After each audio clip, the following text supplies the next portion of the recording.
Hello friends, welcome to my podcast channel. जिसको depression की problem है वो व्यक्ति कैसे इसको चिन्हित करेगी, हाँ मुझे डिप्रेशन है।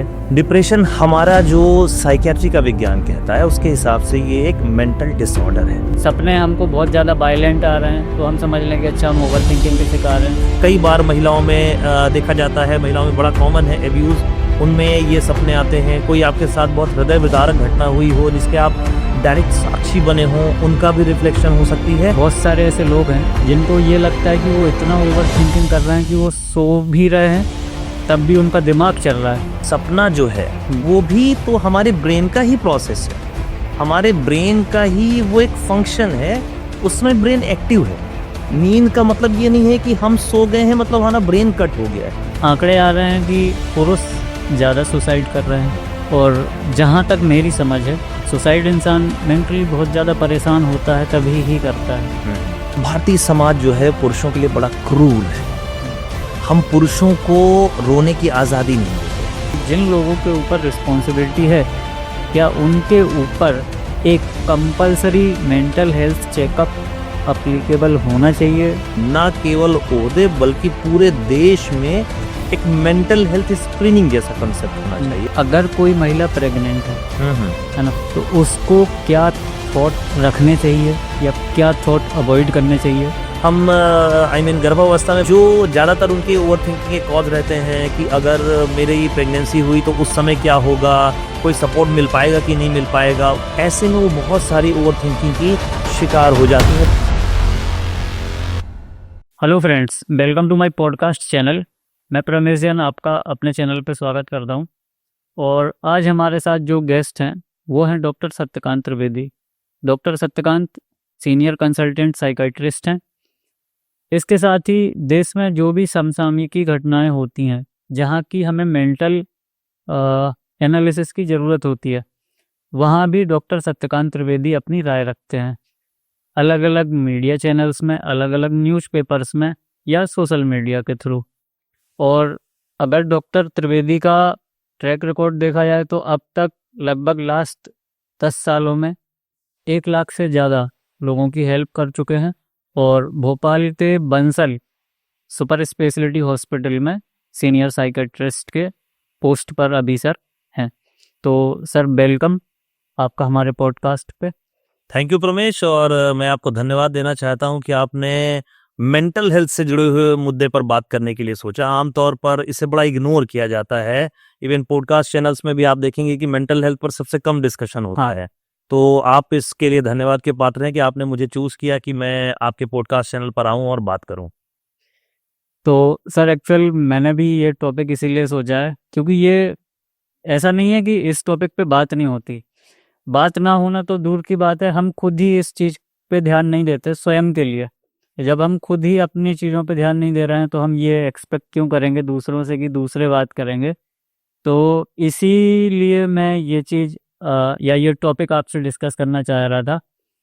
और अगर सर मैं आपसे सबसे पहले पूछूं, जैसा मैंने बोला कि हम खुद ही इस चीज़ पे ध्यान नहीं देते हैं, तो अगर मैं आपसे सबसे पहला क्वेश्चन पूछूं कि सर डिप्रेशन एक तो चीज़ क्या है?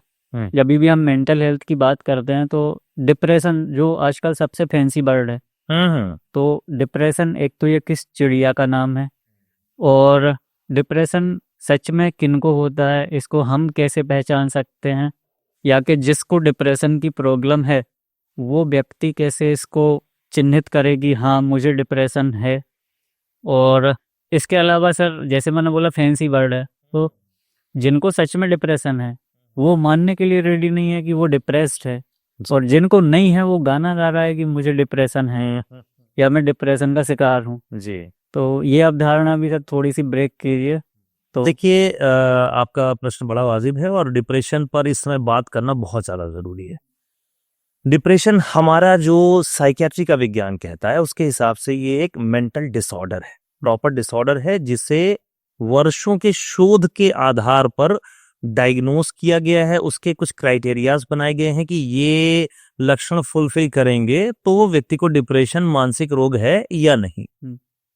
क्योंकि इसकी कोई खून की जांच नहीं होती, ये हमें स्कैन्स में दिखाई नहीं देता कि हमने एमआरआई किया या सीटी स्कैन किया तो हमें दिख गया कि इतना डिप्रेशन है, क्योंकि ये जो चीज है वो ब्रेन के मामले में अगर हम बात करें तो ये एक सॉफ्टवेयर वाला पार्ट हो गया कि हमें हार्डवेयर दिखता है बट सॉफ्टवेयर दिखता नहीं। हाँ। तो इसमें सोचने समझने के तरीके, हमारे जो विचार करने के तरीके, उनमें काफी प्रभाव पड़ जाता है। अगर मैं बुक की बात करूं तो हमारे यहाँ डिप्रेशन किसको कहते हैं कि अगर 14 दिनों तक लगातार मन दुखी रहे या चिड़चिड़ा रहे, साथ ही साथ हमारे जो पुराने इंटरेस्ट थे, जैसे मैं बागवानी करता था, मैं अखबार पढ़ता था, मैं टीवी देखता था, मैं मोबाइल चलाता था, या मुझे घूमना फिरना बहुत पसंद था, तो जो पुराने जिनमें मेरा इंटरेस्ट था वो इंटरेस्ट अगर कम होने लगे।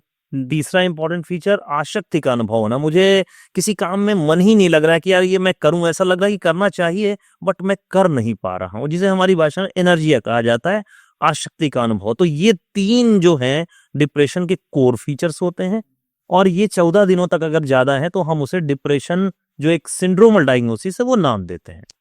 तो सर जैसे आपने बोला 2 हफ्ते, है ना, अगर हम नॉर्मली भी देख लें किसी के घर में अगर किसी की डेथ भी हो जाती है तो लगभग 14-15 दिन तो मतलब टेक्निकली वो पीरियड ही अलाउड होता है शोक करने के लिए, बट स्टिल 1-2 महीने में लोगों का जो शोक है वो थोड़ा सा कम होने पे आता है।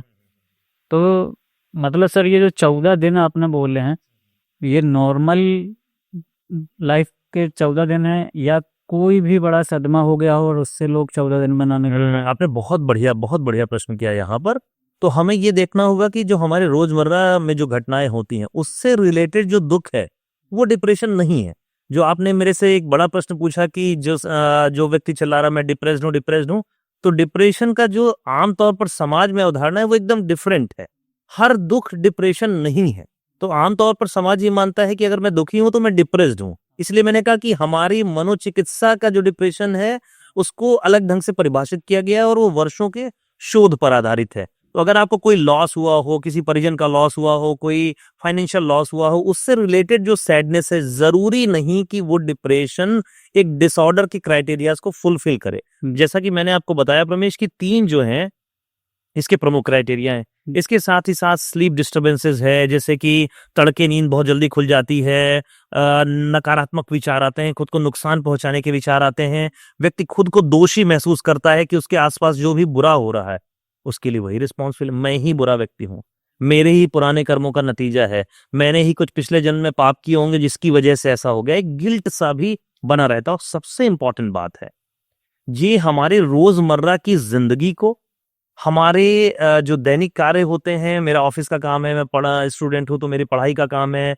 मैं हाउस वाइफ हूं तो मेरे हाउस होल्ड वर्क्स हैं, मेरे ऑफिस में परफॉर्मेंस सबको प्रभावित करता है, जिसे मनोचिकित्सा की भाषा में हम कहते हैं सोशियो ऑक्यूपेशनल डिसफंक्शन। तो अगर ये क्राइटेरिया फुलफिल हो रहे हैं तभी डिप्रेशन एक मेंटल डिसऑर्डर है। तो नॉर्मल सैडनेस को डिप्रेशन हम कंसीडर नहीं करते। जैसे कि आप हमारे पास आएंगे कि वो मेरा सर 1 लाख का लॉस हो गया और मैं दुखी हूं, क्या मैं डिप्रेस्ड हूं, मुझे दवा दे दीजिए, ऐसा नहीं है। हम पूरा इवेल्युएशन करते हैं कि क्या वाकई में जो हमारी पुस्तकों में डिप्रेशन के स्थापित क्राइटेरिया हैं उनको आप फुलफिल कर रहे हैं, तभी हम उसमें डिप्रेसिव डिसऑर्डर की डायग्नोसिस करते हैं। उसके बाद फर्दर एनालिसिस करके ट्रीटमेंट करते हैं। तो आम जन में डिप्रेशन को लेकर के बहुत सारे मिथ है। मैं फिर से आपके पॉडकास्ट के माध्यम से कहना चाहता हूं कि लाइफ में आने वाला हर दुख डिप्रेशन नहीं है। ऐसा कुछ भी नहीं है कि अगर हम किसी चीज से परेशान हैं, हम कहीं पर ओवरथिंक कर रहे हैं तो वो डिप्रेशन ही है। हर इंसान के इमोशंस कंडीशन के हिसाब से वेरी कर सकते हैं। वो person to person, personality to personality vary कर सकता है। ठीक, मतलब ब्रेकअप हो जाने के बाद 3-4 महीने अगर इंसान दुखी है तो कोई डिप्रेशन वाला मैटर नहीं है। अगेन मैं आपसे यहाँ पे कहूंगा कि निश्चित तौर पर जो दुख है, हमारा जो लॉस है, वो एक नॉर्मल रिस्पॉन्स है उस पर्टिकुलर कंडीशन का। आप ये बताएं प्रमेश की मेरे लिए कोई भी अनप्लेजेंट कंडीशन होगी, उसके बाद कौन सा व्यक्ति है जिसे दुख नहीं होगा? तो इसमें जो बड़ी बारीक लाइन है वो है सोशियो ऑक्यूपेशनल डिसफंक्शन की। मेरी लाइफ स्टाइल डिस्टर्ब हो रही है, मेरे रिलेशनशिप डिस्टर्ब हो रहे हैं, मेरे काम डिस्टर्ब हो रहा है, तो निश्चित तौर पर फिर हम उसे डिप्रेशन की संज्ञा देंगे। अदरवाइज मेरा काम चल रहा है और मैं इससे प्रभावित हो रहा हूं तो यार उबरने में तो थोड़ा सा समय लगता है, चाहे जो लॉस हो। तो हर दुख डिप्रेशन नहीं है। और सर जैसे अभी आपकी जो बुक आ रही है ओवर थिंकिंग से आज़ादी, जी तो वो मैं आप सभी को बताना चाहूँगा, हमारे ही पब्लिकेशन के थ्रू सर की बुक आ रही है ओवर थिंकिंग से आज़ादी। हिंदी इंग्लिश दोनों में टाइटल सेम है। तो सर मैं ये जानना चाहूँगा कि ओवर थिंकिंग और डिप्रेशन, इनका आपस में क्या रिलेशन है, एक दूसरे को कैसे ये लोग बॉर्डर करते हैं या कैसे ये एक दूसरे को हेल्प करते हैं? देखिए, आपने बहुत इम्पोर्टेंट बात करी। ओवर थिंकिंग जो है वो डिप्रेशन का एक लक्षण हो सकती है। ओवर थिंकिंग एंजाइटी डिसऑर्डर का भी लक्षण हो सकती है। Over thinking obsessive compulsive personality disorder का लक्षण हो सकती है। ओवर थिंकिंग किसी की पर्सनालिटी होती है जहां वो एंशियस होता है, उसका भी लक्षण हो सकती है। कई बार जो सब्सटेंस अब्यूज डिसऑर्डर होता है, नशे की जिनमें प्रवृत्ति होती है, उनका भी लक्षण हो सकता है। या कई बार ये मानसिक रोग से एसोसिएटेड नहीं हो सकता है, वो सिचुएशनल हो सकता है। हमारी सोशल कंडीशन है वो बड़ी टफ होती है, कई बार हम इकोनॉमिक क्राइसिस से जूझ रहे होते हैं, हमारी जो फैमिली के डिमांड्स हैं वो बहुत ज़्यादा टफ हैं, सोसाइटी के डिमांड्स बहुत टफ हैं। खासकर अगर आप किसी संघर्ष से जूझ रहे हैं, और संघर्ष से मेरा आशय है अगर आप कहीं पे यूपीएससी पीएससी पीएमटी की प्रिपरेशन कर रहे हैं, वो भी एक संघर्ष है। हम अपना बिजनेस सेटल कर रहे हैं, वो भी एक संघर्ष है। मेरे परिवार की स्थितियां हैं वो कई बार संघर्ष का कारण बनती हैं। कई बार समाज हमसे बहुत ज्यादा एक्सपेक्ट करता है, उसकी वजह से भी हम बहुत ज्यादा सोचने लगते हैं। तो ओवर थिंकिंग एक बायो साइको सोशल मॉडल में अगर हम देखें तो वो हमारी पर्सनालिटी का ट्रेट भी हो सकती है, सिचुएशन बेस्ड हो सकती है, या मानसिक रोग का हिस्सा भी हो सकती है। क्योंकि पिछले 10 साल में मैंने देखा कि ये सबसे ज्यादा मुझसे बोले जाने वाली कंप्लेंट है कि सर क्या प्रॉब्लम है, सर मैं ओवर थिंक कर रहा हूँ, सर मुझे ओवर थिंकिंग से परेशान हूँ। और परमेश आप मानिए कि ये है अंग्रेजी का शब्द, लेकिन इससे हर तबके के, हर आय वर्ग के और शहरी ग्रामीण सभी क्षेत्रों की प्राइमरी कंप्लेंट, सर मैं ओवर थिंकिंग कर रही हूँ, सर मैं ओवर थिंक कर रहा हूँ। निश्चित तौर पर इसमें जो मैंने अपने क्लिनिकल एक्सपीरियंस में पाया, महिलाओं में ये चीजें मैंने ज्यादा देखी। ऐसा नहीं कि पुरुषों में नहीं है, लेकिन महिलाओं में, खासकर कामकाजी महिलाएं हैं, वर्क लाइफ बैलेंस का प्रॉब्लम हो रहा है, और हाउस वाइफ के जो भारत में एक्सपेक्टेशन है काफी टफ है, तो उनमें ये मैंने प्राइमरी कंप्लेंट देखी। और यहीं से मुझे ऐसा लगा कि मैं अपनी प्रोफेशनल जिम्मेदारी को एक्सटेंड करूं और एक ऐसी भाषा में किताब लिखूं जो जनमानस को समझ में आए। हाँ, भारत के हर परिवार में वो किताब पढ़ी जाए, ताकि हम उस समस्या से निजात पा सकें जो कि मेरी क्वालिटी ऑफ लाइफ को खराब कर रहा है, जो कि मेरे रिलेशनशिप को खराब कर रहा है, जो कि मेरी प्रोडक्टिविटी को खराब कर रहा है। और मैं हर ओवर थिंकिंग को मानसिक रोग नहीं समझूं, जो आपके पहले प्रश्न में था। हाँ।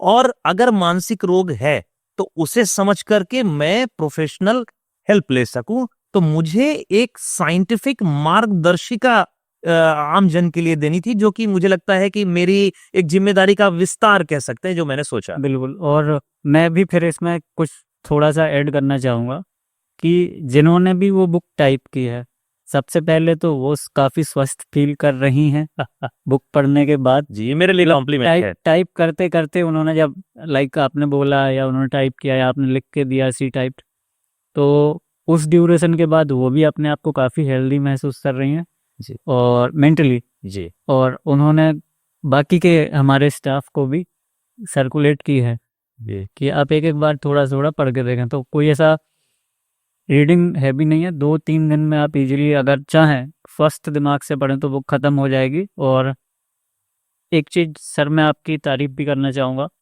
कि हमने इसको या आपने इसको कमर्शियल पर्पस से ना रखते हुए और बुक को लॉन्च करवाया। और पिंडल बुक वगैरह और ऑडियो बुक वगैरह तो आपको फ्री ऑफ कॉस्ट अवेलेबल हो ही रही हैं। तो ऐसा नहीं है कि ये कोई मनी मेकिंग वेंचर नहीं है, ये सिर्फ जैसा सर ने बताया कि जो प्रोफेशनल रिस्पॉन्सिबिलिटीज़ थी उन्हीं का विस्तार है। तो आप लोग अगर के बुक ना पढ़ पा रहे हो तो किंडल या ऑडियो बुक में इसको सुन जरूर लें, है ना।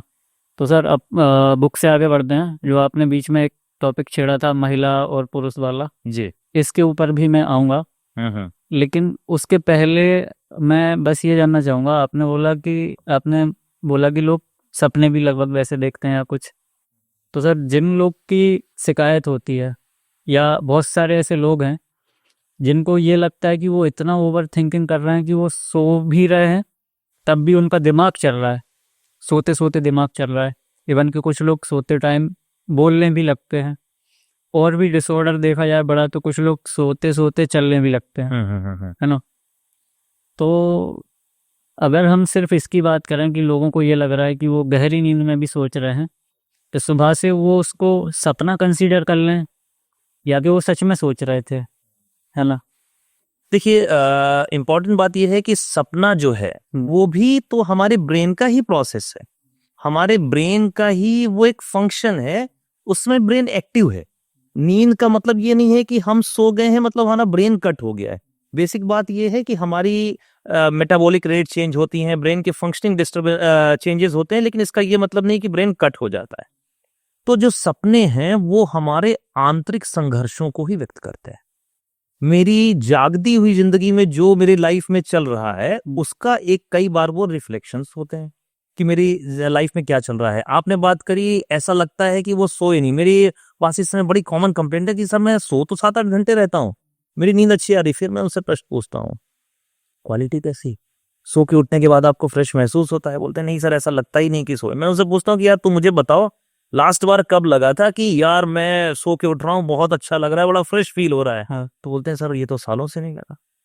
तो आपाधापी भरे इस युग में हम इतना ज्यादा तनाव से प्रभावित हो रहे हैं, इतना ज्यादा वैचारिक क्रांति है हमारे पास, इंफॉर्मेशन का ओवरलोड हो रहा है जो कि ब्रेन की एक थ्रेशोल्ड लिमिट को क्रॉस कर रहा है, जिससे हमें एंजाइटी, डिप्रेशन या जो सामान्य कंप्लेंट मैंने बताई ओवर थिंकिंग से हम लोग परेशान हो रहे हैं।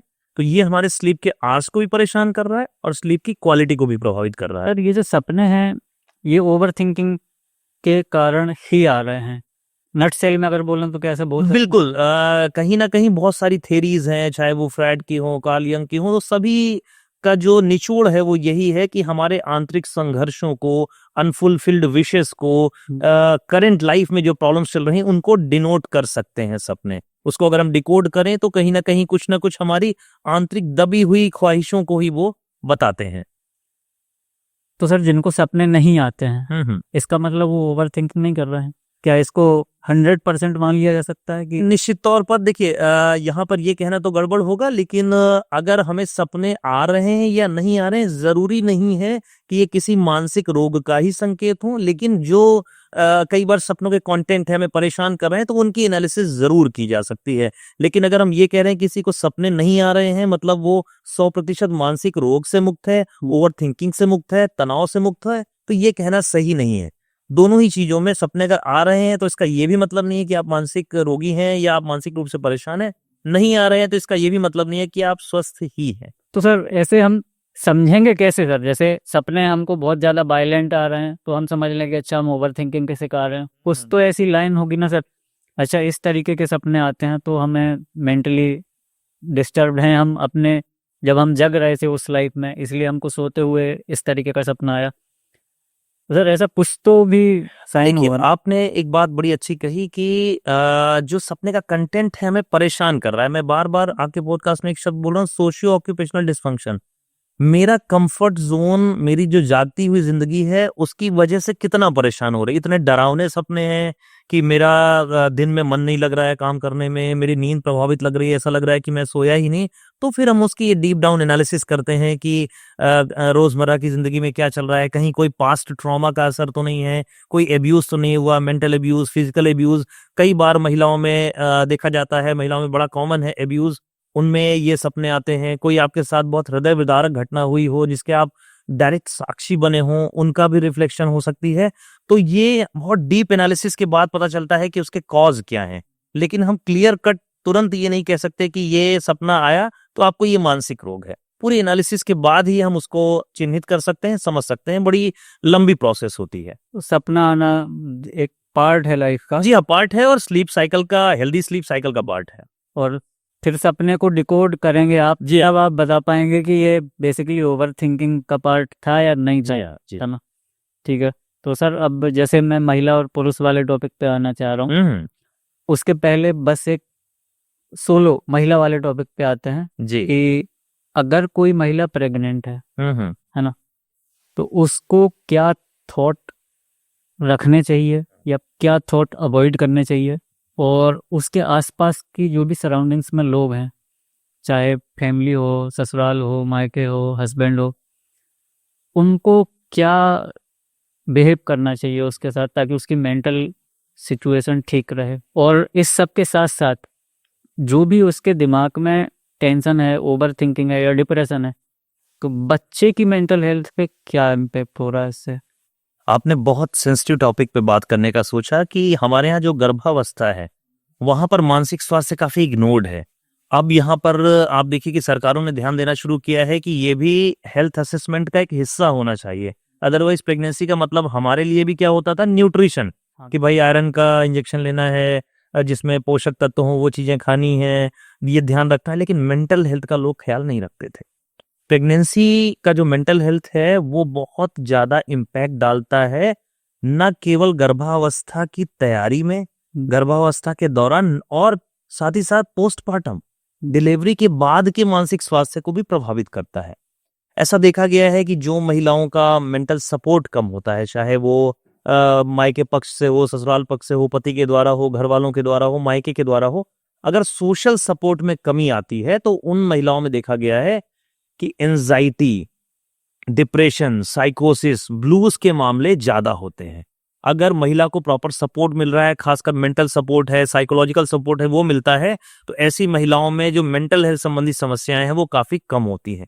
क्योंकि जो पोस्टमार्टम डिप्रेशन होता है वो काफी ज्यादा खतरनाक हो सकता है, क्योंकि इसमें महिला को खुद को नुकसान पहुंचाने के ख्याल, अपने बच्चे को नुकसान पहुंचाने के ख्याल, कई बार उन्हें ये भ्रम होने लगता है कि लोग उनके बारे में बातें कर रहे हैं, उनके साथ कुछ गलत होने जा रहा है, उन्होंने माँ बनकर के गलत कर दिया है, उनका ये बहुत ही बेकार फैसला था, उनको ये फैसला प्रेगनेंसी का नहीं लेना चाहिए था। ऐसे विकराल रूप में भी हमें मेंटल स्टेटस दिख सकती है, जिसे हमारी भाषा में पोस्टपार्टम साइकोसिस कहते हैं। तो जरूरत है कि महिलाओं के मन में जो भी विचार आ रहे हैं, कई बार उनके मन में क्या ख्याल आते हैं, क्योंकि हम गर्भावस्था में बहुत सारी महिलाओं को डील करते हैं, हमारे सेंटर में बहुत सारे हम लोगों का सामना होता है। तो जो ज्यादातर उनके ओवर थिंकिंग के कॉज रहते हैं कि अगर मेरी प्रेगनेंसी हुई तो उस समय क्या होगा, कोई सपोर्ट मिल पाएगा कि नहीं मिल पाएगा, उस समय मेरे घर में कोई नहीं हुआ तो क्या होगा, मैं बच्चे को केयर कर पाऊंगी कि नहीं कर पाऊंगी, क्या मैं अच्छी माँ बन पाऊंगी कि नहीं बन पाऊंगी, कहीं ऐसा तो नहीं जो मूवमेंट मुझे नहीं आया, कहीं बच्चे को कुछ हो तो नहीं गया, सोनोग्राफी में कुछ गड़बड़ी तो नहीं आ रही है, कहीं रेस से कुछ नुकसान तो नहीं हो रहा है। ऐसे में वो बहुत सारी ओवर थिंकिंग की शिकार हो जाती हैं, परेशान रहती हैं। और भारत में क्या होता है कि संवाद प्रमुखता नहीं है, खासकर महिलाओं के लिए बड़ा टफ है, बहुओं के लिए बड़ा टफ है समाज, तो हम अपने मन की बातों को एक्सप्रेस नहीं कर पाते।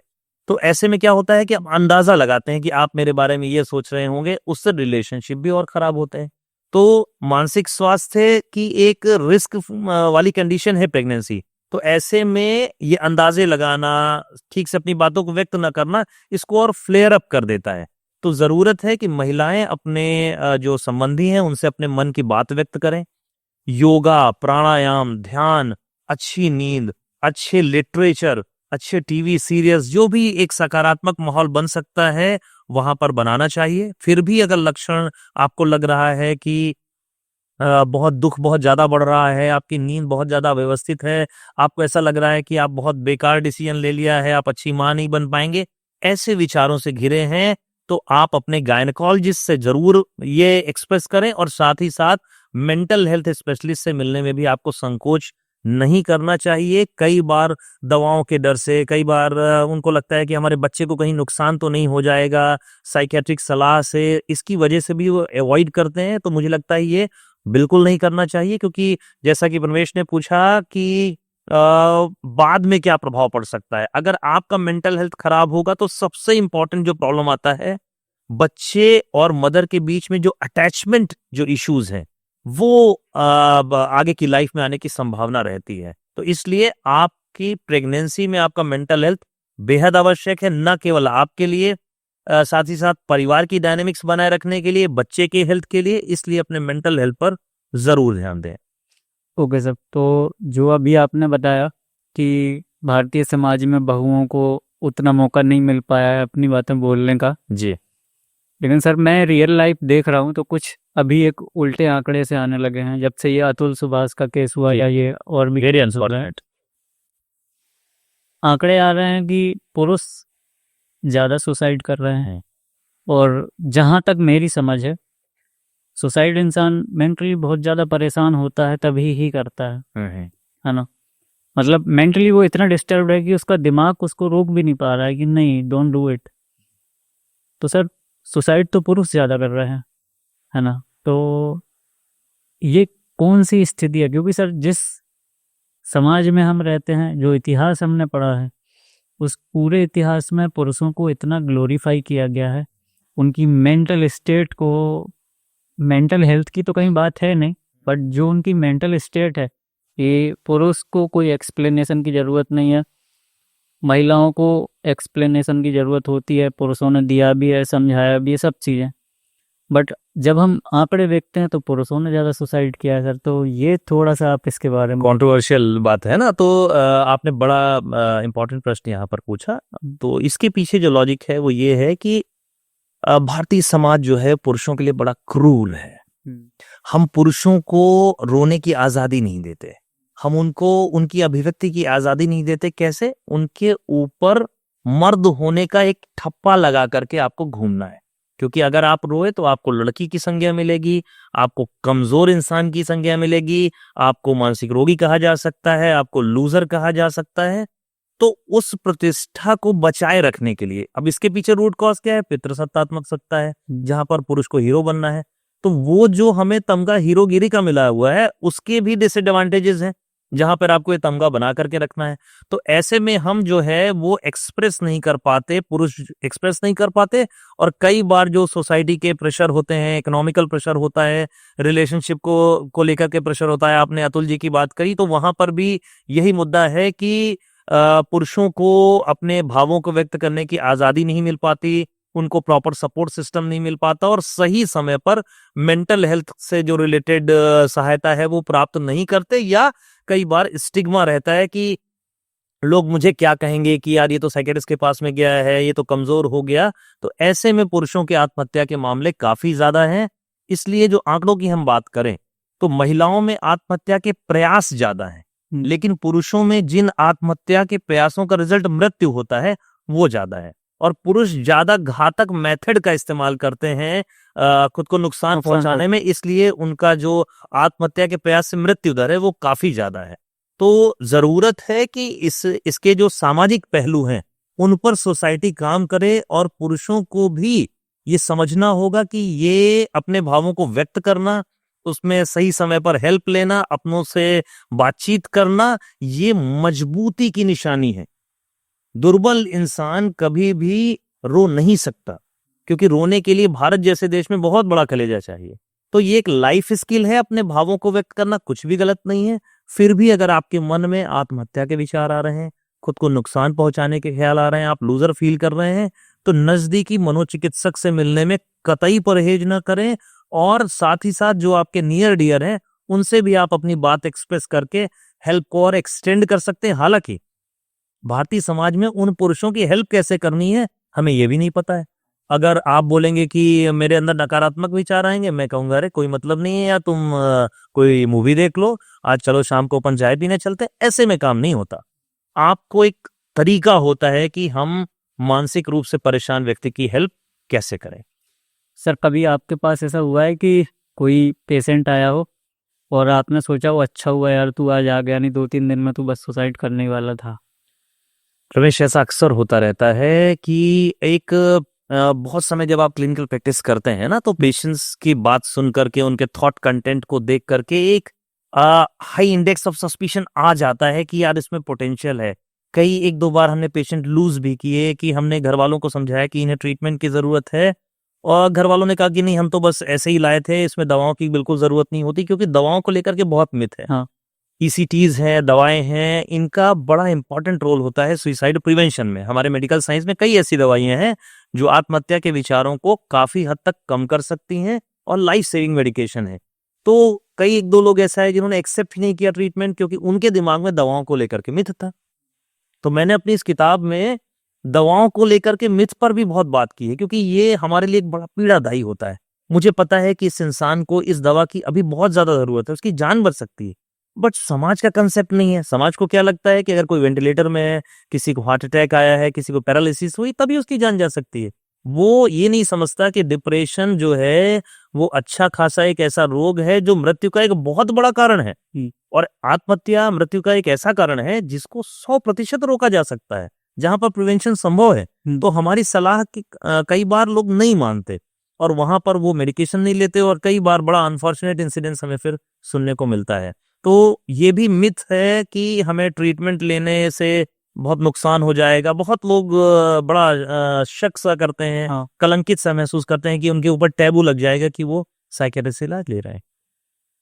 सर जो हमारी सोसाइटी है ना, चाहे आप किसी भी तरीके से मेंटल प्रॉब्लम किसी भी डॉक्टर के पास लेके जाओ, सोसाइटी तो उसको पागल ही कंसीडर करती है ना।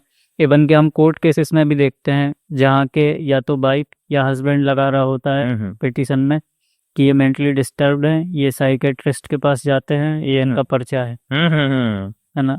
एक रीजन ये भी है, मतलब जब भी आपके साथ कोई इशू होता है, कोई प्रॉब्लम होती है, आप उसको ठीक करने डॉक्टर के पास जाते हो, बट वो चीज़ आपके लिए फिर और बड़ी प्रॉब्लम बन जाए, तो थोड़ा सा ये भी मतलब मुझे ऐसा लगा कि पूरे सोसाइटी की तैयारी बहुत जरूरी है प्रमेश। हाँ। और मैं आपको बता दूं कि जो आपने पिटिशंस की बात करी, 90% मामलों में किसी ना किसी प्रकार का मानसिक विकार एसोसिएटेड होता है, और हम उसे समझ नहीं पाते। जबकि अगर हम उसका उपचार लें, सही समय पर सलाह लें, तो हमारी जिंदगी बड़ी आसान बन सकती है। बड़ी विचित्र बातें होती हैं कि बाकी सारे जो रोग हैं, शारीरिक रोग, उनकी डायग्नोसिस होती है, हमारे लोगों के लिए क्या है, घोषणा हुई है, घोषित कर दिया है, पागल घोषित कर दिया है। तो समाज को मानसिक स्वास्थ्य और उन संबंधी समस्याओं को बहुत अपग्रेड करने की जरूरत है। हम आईफोन में और फोन के मॉडल्स में अपग्रेड हो रहे हैं, बट मेंटल हेल्थ को लेकर के भी एक बड़ा अपग्रेडेशन चाहिए कि उसका एक नया वर्जन आए, सोसाइटी उसको एक्सेप्ट करे, उसको प्रॉपर सम्मान की नजरिए से देखे, जज नहीं करे। तो बहुत सारे लोग ट्रीटमेंट के लिए भी आगे आएंगे, बहुत सारे लोगों की जो जिंदगियां हैं वो बच सकती हैं, और सबसे इंपॉर्टेंट, खुशहाली में रमेश बहुत ज्यादा इंक्रीमेंट हो सकता है हमारी। तो ये बात से सर मैं आपकी बिल्कुल सहमत हूँ कि सोसाइटी को खुली बाहों के साथ इसका स्वागत करना चाहिए, ताकि जो लोग हमारे बीच में हैं, चाहे हमारे परिवार के हों चाहे दोस्त हों, वो इस चीज़ से मुक्ति पा सकें। कई बार अगर हम खुद भी इस सिचुएशन में हैं तो हम भी इस चीज़ से फिर मुक्ति पा लें। जो सर आपने बार बार एक शब्द यूज हुआ है हमारे पॉडकास्ट में, पितृसत्तात्मक सोसाइटी है हम, है ना। तो ये एक ऐसा समाज है जहाँ पे पितृसत्तात्मक मतलब या तो पुरुष डोमिनेट कर रहा है, एक पुरुष भी दूसरे पुरुष पे डोमिनेट कर रहा है बनिस्बत कि वो फादर है। यस यस, है ना। अगर हम ये वाला एंगल उठा के देखें कि एक कोई बच्चा है, उसकी फैमिली है।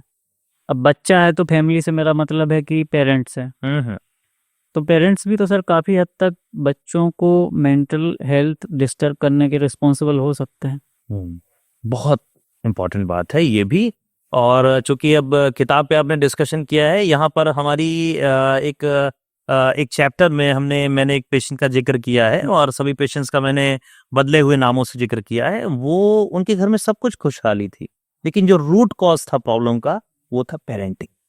उसके एग्जाम्पल से ही मैं उठाता हूँ कि वहां पर घर का एक ऐसा माहौल बन गया कि जहां जब तक आप 100% अच्छा नहीं करेंगे तब तक आप अपूर्ण हैं। हाँ, मैं आपको तभी प्यार करूंगा जब आप कोई बहुत बड़ा एग्जाम क्वालिफाई कर पाएंगे, आप कोई सरकारी ओहदे में पहुंच पाएंगे, आपके पीछे लाल पीली बत्तियां जलेंगी, आपके पास एक पर्टिकुलर पैसा होगा, आपके पास जो संसाधन है, जमीन है, जायदाद है, वो होगा, तभी मैं आपकी रिस्पेक्ट करूंगा। ऐसे में व्यक्ति में एक अपूर्णता का एहसास बना रहता है। सब कुछ होते हुए भी वो उस आनंद का अनुभव नहीं कर पाता, क्योंकि उसको हमेशा एक प्रेशर होता है कि वो चीज प्रूफ करके दिखानी है मुझे।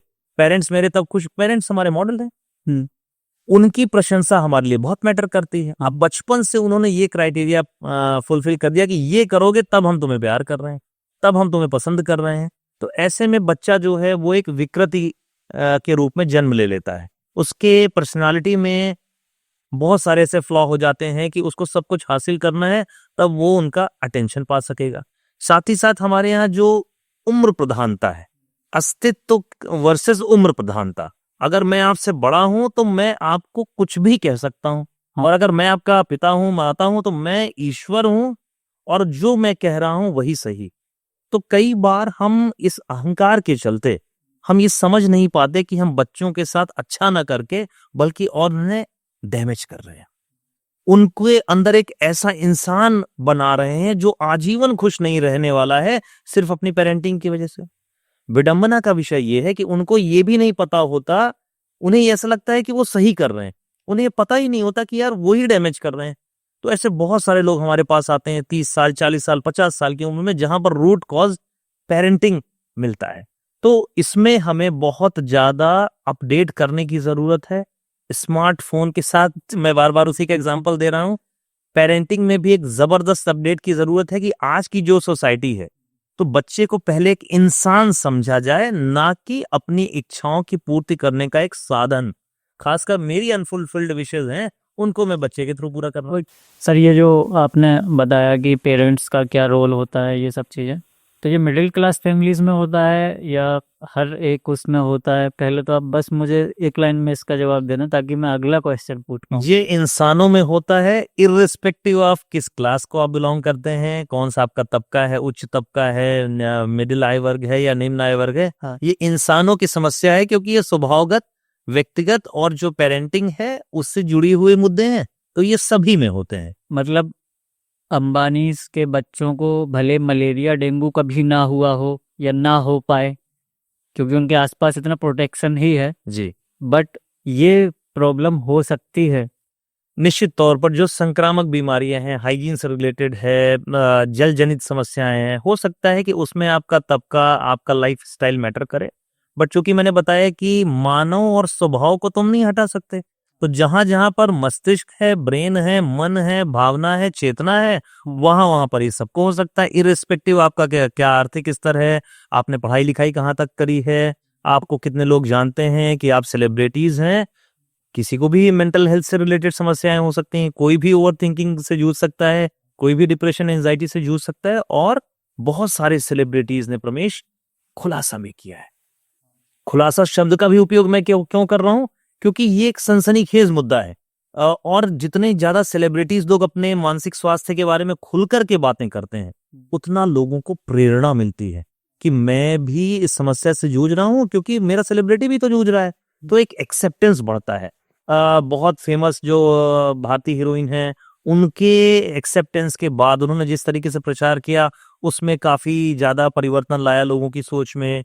एक मशहूर भारतीय क्रिकेटर ने अभी अपनी ओवर थिंकिंग का उल्लेख किया एक पॉडकास्ट में, वो भी देश में बहुत सारे परिवर्तन लाया।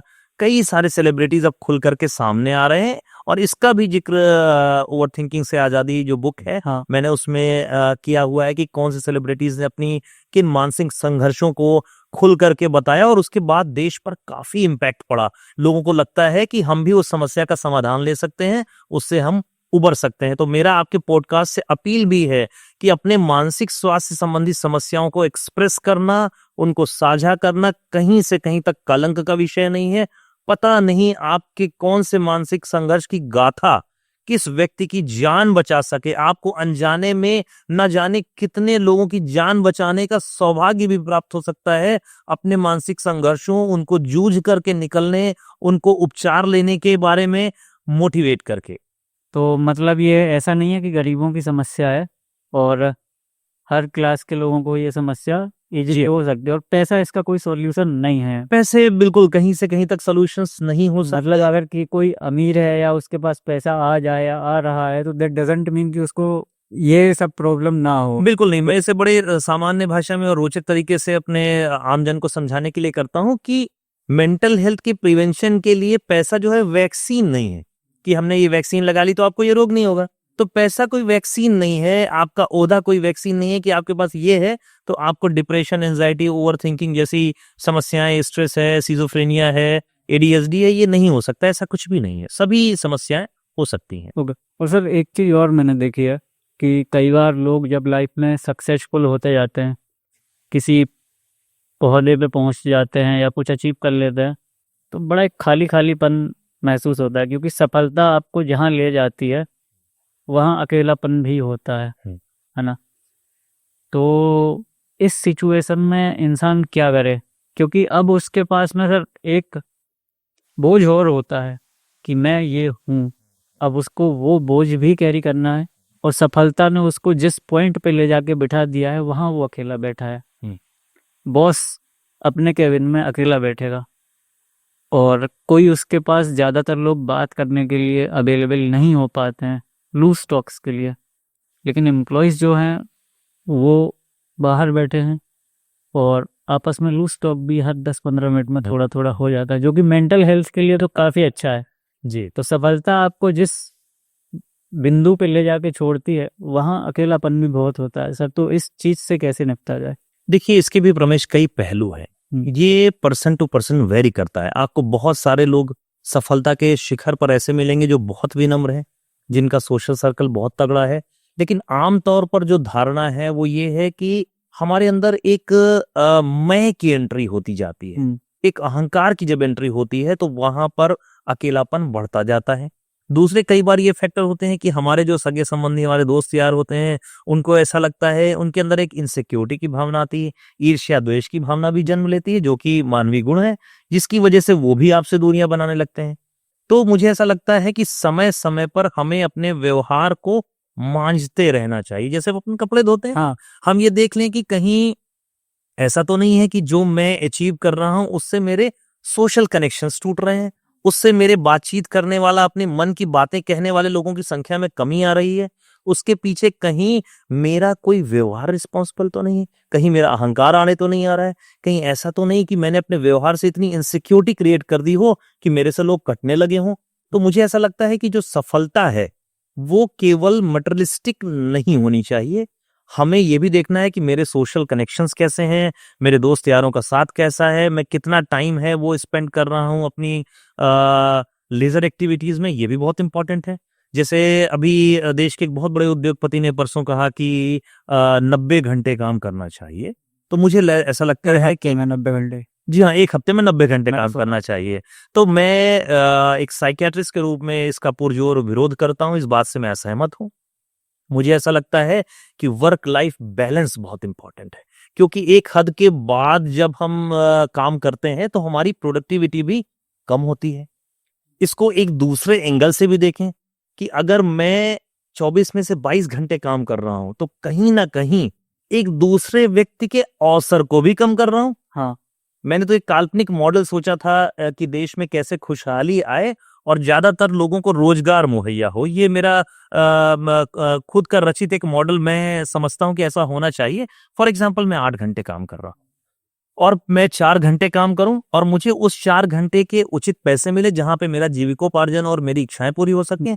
तो बाकी के 4 घंटे में एक दूसरा व्यक्ति उसी काम के लिए एंगेज हो सकता है। तो हम एक ही जॉब प्रोफाइल में 2 लोगों को अपॉइंट कर सकते हैं।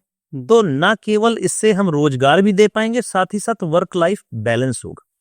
बट सर इसके तो कुछ प्रो एंड कॉन्स भी हो सकते हैं, लाइक गवर्नमेंट तो ठीक है, फ्री ऑफ कॉस्ट उनके पास पैसा जाता है टैक्सेस का इंडिया में, जी, क्योंकि वो टैक्सेस का पैसा कैसे यूज होता है ये आपको, हमें सबको पता है।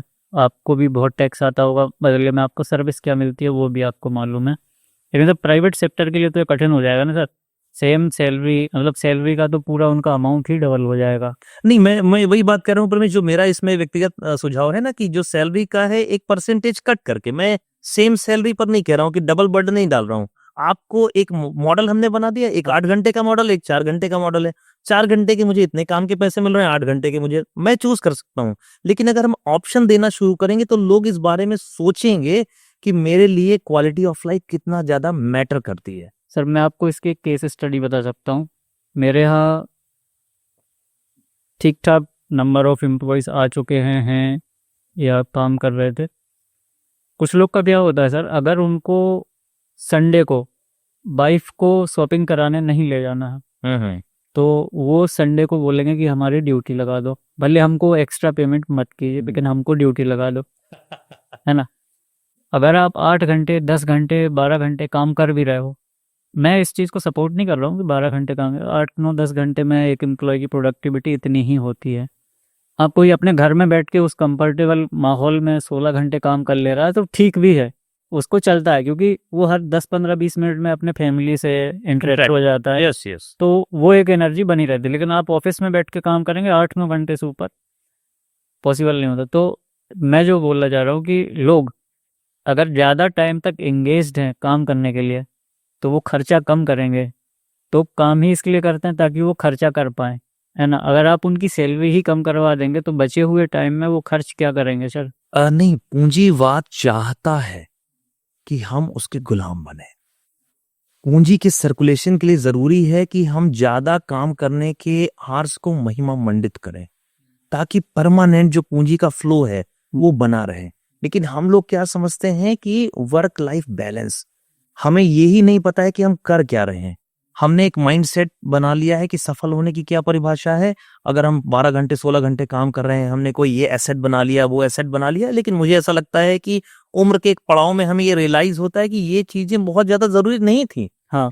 मैं उम्र के लगभग हर पड़ाव वाले लोगों से बातचीत करता हूँ, तो लगभग 60-70 के आसपास सबके मन में ये मलाल रहता है कि मैं ये नहीं कर पाया, काश मैं सर ये डिसीजन ले लेता, मुझे ऐसा करना था, लेकिन कर क्यों नहीं पाया? क्योंकि हर आदमी ये हवाला देता है कि मैं अपनी जिम्मेदारियों में बिजी था, मैं वर्किंग आवर्स बहुत ज्यादा थे, मैं बहुत काम करता था, लेकिन उसका कुछ प्रैक्टिकल सिग्निफिकेंस आगे बहुत कम निकल पाता है। अगर हमने ये मान लिया है कि सक्सेस का क्राइटेरिया ये है, तो आप उसको चेस कर रहे हो, लेकिन क्या वाकई में वही है? बिकॉज लाइफ तो यार लिमिटेड है। हाँ। हम एक, अगर हम 70 साल के लाइफ स्पान को एवरेज लाइफ माने, तो कितने 25,000 दिन होते हैं यार। हाँ।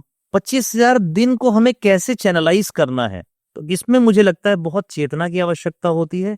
पूंजीवाद के इन्फ्लुएंस में आधुनिक जो पेरेंटिंग है, वो हमें उसका सिर्फ एक मोहरा बन रहे हैं हम सब। यहाँ पर थोड़ी बाउंड्रीज अपने को समझने की जरूरत है कि मेरे लिए क्या कितना जरूरी है, और जो मैं 16 घंटे काम कर रहा हूँ वाकई में उसका उद्देश्य क्या है। क्या समाज ने जो मुझे सिखा दिया है वर्कोहलिक बनना, वो सक्सेस की राह को मैं चेस कर रहा हूँ? क्या मैं पैसे के पीछे भाग रहा हूँ, और वाकई में मैं क्या 7 से 9 घंटे की नींद सो रहा हूँ? मेरा मेरे परिवारजनों के साथ कितना टाइम जा रहा है? मैं देश के प्रोडक्टिविटी के लिए, देश के सृजन के लिए क्या कर पा रहा हूँ? सिर्फ एक सिंपल अपना काम कर देना ही सृजन नहीं है। क्या मैं कुछ एक्स्ट्रा ऐड कर रहा हूँ अपने समाज के लिए? वो भी बहुत जरूरी है। कितना मैं लोगों की हेल्प कर पा रहा हूँ? तो इन सब का समायोजन है। हालांकि बहुत ही कोई फिक्स लाइन नहीं है, बहुत मिक्स टाइप के इसमें कंसेप्ट्स हैं, लेकिन मुझे ऐसा लगता है कि सब चीजों का थोड़ा बैलेंस तो होना चाहिए। ठीक सर, मैं आपकी बात से यहाँ सहमत होता हूँ। लेकिन सर अगला क्वेश्चन मेरा लगभग इसी से रिलेटेड है, जुड़ा ही हुआ है। कॉरपोरेट्स में सबसे बड़ा प्रॉब्लम है, या कॉरपोरेट एम्प्लॉयज़ का सबसे बड़ा प्रॉब्लम है कि एक तो नींद आएगी नहीं टाइम पे, और सो जाएंगे तो टाइम पे खुलेगी नहीं, है ना जी। किसी ना किसी प्रकार से ये मेरा भी प्रॉब्लम है। रात को नींद आने में प्रॉब्लम है, सुबह नींद खुलने में प्रॉब्लम है। तो सर इसको कैसे ठीक किया जा सकता है एक मनोचिकित्सक की सलाह से? क्या इसके लिए दवाइयाँ जरूरी हैं, या कुछ होम रेमेडीज से भी चीज़ें हो सकती हैं? क्या है? देखिए, इसमें सबसे पहले तो हमें ये समझना होगा कि मुझे लाइफ में क्या कितना करना है। एक बाउंड्रीज डिसाइड करना बहुत जरूरी है। जैसा मैंने आपको बताया कि जो विज्ञान कहता है, एक वयस्क व्यक्ति को 6 से 8 घंटे रात की नींद का इंपॉर्टेंस होता है, क्योंकि हमारी जो स्लीप साइकिल है, हार्मोन रेगुलेशंस हैं, वो पूरा का पूरा स्लीप साइकिल पर बेस्ड है। तो मुझे 6 से 8 घंटे सोना है, वो भी रात की नींद। उसके हिसाब से मुझे अपनी पूरी दिनचर्या डिसाइड करनी है। अपने खान पान के तरीके में क्या मैं जो भी कैलोरीज मेरी बॉडी के हिसाब से रिक्वायर्ड है वो मैं ले रहा हूँ, प्रोटीन कंटेंट कितना है, मैं कितना हाइड्रेशन मेंटेन कर रहा हूँ, मैं कितनी वॉक कर रहा हूँ, कितनी एक्सरसाइज कर रहा हूँ, ये बहुत ज्यादा मैटर करता है। मुझे परिवार वालों को कितना समय देना है, ये बहुत ज्यादा मैटर करता है। तो सबसे पहले मैं अपनी लाइफ स्टाइल, अपनी क्वालिटी ऑफ स्लीप, और इस समय जो सबसे बड़ा दुश्मन है नींद का, वो है हमारी मोबाइल की स्क्रॉलिंग, कि हम स्क्रीन पर कितना टाइम दे रहे हैं। स्क्रीन की वजह से हमारी क्वालिटी ऑफ स्लीप बहुत ज्यादा प्रभावित हो रही है। तो मैं अपने नींद, खान पान की आदतों में बहुत ज्यादा ध्यान दूं। नशे से पूरी तरीके से बचना है। बहुत सारे यूथ हमारे पास आते हैं, सर मैं ओवर थिंकिंग कर रहा था तो मैंने नशा कर लिया। किसी ने बताया कि चल यार सुट्टा मार लेते हैं, उससे मैं ठीक हो जाऊंगा, तो मैं 2 सिगरेट पीने लगा। आज की डेट में मैं सर 20 सिगरेट पी रहा हूँ। उसने बोला, मेरे सीनियर ने समझाया था कॉलेज में कि यार ओवर थिंक कर रहा है तो चल 2 बियर मार दे। तो ऐसे में क्या होता है कि हम ओवरथिंकिंग, एंजाइटी जैसे समस्याओं से जूझ रहे होते हैं और एक अस्वस्थ ट्रैक पकड़ लेते हैं उसको सुलझाने का। तो मैं अपनी दिनचर्या पर प्रॉपर ध्यान दूं, स्क्रीन टाइम को लिमिट करूं, नशे से बचूं, सबसे पहला रिक्वायरमेंट तो ये है। हाँ। इसके बाद भी अगर हेल्प नहीं मिल रही है प्रमेश, तो हम मनोचिकित्सक से सलाह ले सकते हैं। कई बार anxiety disorder, generalize anxiety disorder, जिसमें हम विचारों से घिरे रहते हैं, एक विचारों की क्रांति चलती है, विचार पे विचार, विचार पे विचार, एक लूप चलता रहता है, हम उससे निकल नहीं पाते। हाथ मुंह सूखना, हाथ में थरथराहट होना, मुंह का सूखना, दिल की धड़कन बढ़ना, पिंडलियों में दर्द होना, इसके सोमैटिक मतलब शारीरिक लक्षण हो सकते हैं एंजाइटी डिसऑर्डर के। तो सर अब क्योंकि टाइम भी काफ़ी ज़्यादा हो गया, तो मैं लास्ट क्वेश्चन आपसे जो पूछना चाहूँगा, हो सकता है कि इस क्वेश्चन में उतना दम ना हो, लेकिन मुझे ऐसा लगता है कि ये मोस्ट इग्नोर्ड टॉपिक रहा है, या इस चीज़ पे कभी डिस्कशन मैंने सुना ही नहीं है, लेकिन मुझे ऐसा लगता है कि होना चाहिए। तो मेरा क्वेश्चन सर ये है कि जो हमारे देश में बड़े बड़े पद पे जो लोग हैं, बड़े ओहदे, मतलब चाहे वो जजेस हैं या के नेता हैं या गवर्नमेंट के जितने भी बड़े ऑफिशियल्स हैं, या कॉरपोरेट सेक्टर में भी जो बड़े इंडस्ट्रियलिस्ट हैं या बड़े बिजनेसमैन हैं, या कि बड़ी बड़ी कंपनीज में काफ़ी ऊंची पोस्टिंग को होल्ड करने वाले लोग हैं, इनका मेंटल स्टेट भी तो खराब होता होगा ना सर। तो ऐसी व्यवस्था हमारे पास क्यों नहीं है कि जिनके ऊपर हजारों लोगों की रिस्पॉन्सिबिलिटी है, उनका रेगुलर मेंटल चेकअप हो? क्या उनकी मेंटल हेल्थ हमारे लिए मायने नहीं रखती, या जब वो चिन्हित करें तभी वो जाए? कहने का ओवरऑल मतलब ये है कि जिन लोगों के ऊपर रिस्पॉन्सिबिलिटी है, क्या उनके ऊपर एक compulsory mental health checkup applicable होना चाहिए या नहीं होना चाहिए? निश्चित तौर पर ये बड़ा इंपॉर्टेंट विषय है और मैं इस बात को मानता हूं कि न केवल ओहदे बल्कि पूरे देश में एक मेंटल हेल्थ स्क्रीनिंग जैसा कंसेप्ट होना चाहिए। आप देखिए कि जो कुछ कॉरपोरेट्स हैं जिन्होंने इसको शामिल कर लिया है कि हाँ, उनके कर्मचारियों का रेगुलर मेंटल हेल्थ चेकअप होना चाहिए, और जिन लोगों के ऊपर बड़ी जिम्मेदारियां हैं उनके मानसिक स्वास्थ्य से बड़े डिसीजन से बहुत मास का फायदा या नुकसान हो सकता है, उनकी क्वालिटी ऑफ लाइफ प्रभावित हो सकती है। तो हाँ, बिल्कुल मैं आपकी इस बात का समर्थन करता हूं कि देश में हर व्यक्ति का मेंटल हेल्थ स्क्रीनिंग जरूर होना चाहिए, ताकि न केवल उसकी वजह से प्रभावित होने वाले लोग बच सकें, बल्कि उसकी खुद की क्वालिटी ऑफ लाइफ बढ़ेगी, पूरे देश की क्वालिटी ऑफ लाइफ बढ़ेगी, और इन टोटल हम पूरे देश की प्रोडक्टिविटी को बढ़ा सकेंगे, खुशहाली को बढ़ा सकेंगे। ओके, तो सर जैसे आपने ये बताया, अब ये जो मेरा थॉट था, इस थॉट को आप कितने स्टार देंगे? 10 आउट ऑफ हाउ मच? ये वाले को तो मुझे लगता है मैं 10 में से 11 स्टार दूंगा, और ये बहुत ही कंपलसरी मस्ट जैसा होना चाहिए, और इसके देश में बहुत मतलब मुझे लगता है बहुत बड़े परिणाम देखने को मिलेंगे, क्योंकि हम सही समय पर सही प्रोफेशनल सलाह को वहां पर उस व्यक्ति को दे पाएंगे। ओके, तो सर अब हम इस पॉडकास्ट को इधर ही रोक लेते हैं, है ना? और नेक्स्ट पॉडकास्ट भी हम अनाउंस कर देते हैं। सर के साथ हम जो नेक्स्ट पॉडकास्ट लेके आने वाले हैं वो रहेगा पेरेंटिंग के ऊपर। तो आप लोग के कोई भी क्वेश्चन हो वो आप हमें प्रोवाइड कर दीजिए। डिस्क्रिप्शन में आपको सारा जो भी माल मसाला है, कहाँ भेजना है, कैसे भेजना है क्वेश्चन, वो सब मिल जाएगा। सर के हैंडल्स भी आपको मिल जाएंगे, तो आप सर से भी बता सकते हैं क्वेश्चन। सो होपफुली आपको ये पॉडकास्ट अच्छा लगा होगा। अगर कोई क्वेश्चन या डाउट आपका रह जाता है तो कमेंट में बताएं या डीएम में बताएं, जैसे भी बताएं, बट बताएं ज़रूर। हम ट्राई करेंगे कि उसको पूरा कर दें। और इसके अलावा मैं लास्ट में एक चीज़ और बोलना चाहूँगा। सर की जो बुक है ओवर थिंकिंग से आज़ादी, वो एक मस्ट रीड बुक है। आपने अपने जीवन में जो लक्ष्य बनाए हुए हैं, उन लक्ष्यों में एक लक्ष्य ये भी बनाइए कि आपको इस बुक को तो ज़रूर पढ़ना है या सुन लेना है, क्योंकि ये बुक एक लाइफ चेंजिंग एक्सपीरियंस आपके लिए रहने वाली है। और शुरुआत में ही मैंने बताया कि 1 लाख प्लस पेशेंट का जो एक्सपीरियंस है सर का, वो सारा इस 200-250 पेज की बुक में समाहित है। तो आप इसको भी पढ़ें, और थैंक यू।